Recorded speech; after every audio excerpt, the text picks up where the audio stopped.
Doctor صاحب یہ سوال جو آپ نے پوچھا یہ میں سمجھتا ہوں کہ فی الوقت اس حاضر دور کے اندر ہر شخص اس بیماری میں اس مرض میں مبتلا ہے.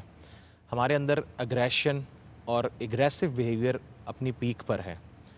ہر شخص دوسرے شخص کے ساتھ بڑے غصے سے اور بڑے ایک جذباتی کیفیت میں بات کرتا ہے. سب سے پہلی بات جو آپ نے کہی کہ غصہ ایک غیر اختیاری عمل ہے, فطری عمل ہے, اور وہ انسان کے اندر آٹومیٹیکلی وہ بائی ڈیفالٹ ہے. لیکن غصے کا زیادہ ہو جانا یہ انسان کے لیے برا ہے. سب سے پہلی بات کہ غصہ ہے کیا, غصہ کہتے کس کو ہے؟ غصہ انسان کے نفس کے اس جوش کا نام ہے جو کسی کے خلاف اس کو ابھارتا ہے. ٹھیک. اب اس کی مثال میں اس طرح دوں گا کہ علماء کرام, فقہا, صوفیاء نے لکھا کہ جو غسیلہ بندہ ہوتا ہے, غسل کرنے والا, اس کو غصہ کرنے والا ہوتا ہے, وہ انتہائی ایک غیر محتاط رویہ رکھتا ہے دوسروں کے ساتھ. اس کی مثال وہ دیتے ہیں کہ غصہ کرنے والے بندے کی مثال ایک گیند جیسی ہے.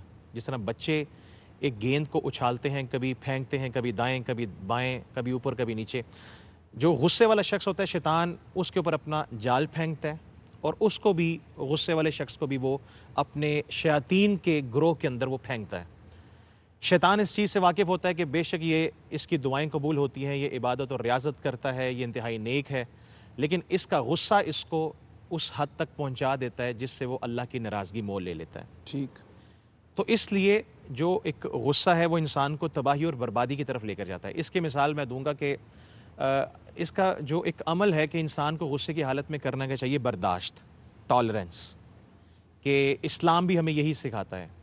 صبر کرنا چاہیے, ان اللہ مع الصابرین. قرآن بھی یہ کہتا ہے کہ اگر تم کسی ایسی بات پر صبر کرو کہ جب تمہاری طبیعت کے خلاف ہو تو اللہ کو تم یاد کرو, اللہ تمہارے ساتھ ہے. حضرت علی کرم اللہ وجہہ الکریم کا ایک واقعہ میں عرض کروں کہ جب آپ جنگ کے ایک میدان میں تھے, آپ نے کافر کو زمین پر گرایا, اس کے اوپر آئے اور اس کے اوپر تلوار سونت دی. تو جب اس کافر نے دیکھا کہ اب میرا موت کا وقت قریب ہے, اس نے آپ کے منہ پر تھوک دیا. حضرت علی فوراً پیچھے ہوئے. اس نے پوچھا کہ علی معاملہ کیا ہے, تم تو مجھے مارنے کے درپے تھے, اب تم پیچھے ہو گئے. تو آپ کے وہ تاریخی کلمات, وہ آب زر سے لکھے جانے والے وہ جملے, وہ بڑے خوبصورت ہیں. آپ نے فرمایا کہ میں اللہ کے لیے تلوار سے لڑتا ہوں, ٹھیک. میں اپنی نفس خواہشات کے لیے لڑتا, میں اللہ کا شیر ہوں, میں اپنی خواہشات کا شیر نہیں ہوں.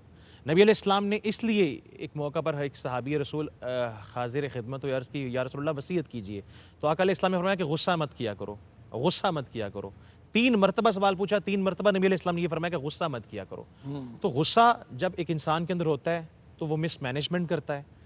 اگریسو بیہیویئر اور اینگر مینجمنٹ جو انسان ہے وہ انسان کی ترقی کی راہ میں سب سے بڑی رکاوٹ ہے. ٹھیک. اور آپ نے ایک آخر میں جو بات کی کہ ہمیں کرنا کیا چاہیے, نبی علیہ السلام کے جو اعمال ہیں, حضور کی جو سیرت ہے, سنت ہے, وہ یہ ہے کہ جب غصہ آئے تو وضو کر لو, طاؤس پڑھ لو, اپنے آپ کو سجدے میں لے آؤ, اپنی گال کو زمین پر لگا کے یہ سوچو کہ اے مالک میں اس وقت خاک سے بنا ہوا ہوں اور تیری خاک پہ میں لیٹا ہوا ہوں, اے مولا مجھے سکون اور آرام کی کیفیت عطا فرما. تو امید ہے کہ انشاءاللہ اس سے انسان کی طبیعت میں کچھ ایک بہتری پیدا ہو سکتی ہے. بالکل ٹھیک. ڈاکٹر صاحب آپ کی اجازت سے ایک جملہ عرض کرنا چاہتا ہوں. یہ غصہ جو ہے نا, غصہ کہ کریم آقا نے فرمایا اللہ کو جو سب سے پسندیدہ گھونٹ ہے وہ غصے کا گھونٹ ہے, اور جو بندہ جتنے غصے کے گھونٹ پیے گا اللہ پاک اسے اتنی مرتبہ کل بروز قیامت جنت میں اپنا دیدار عطا فرمائے. سبحان اللہ.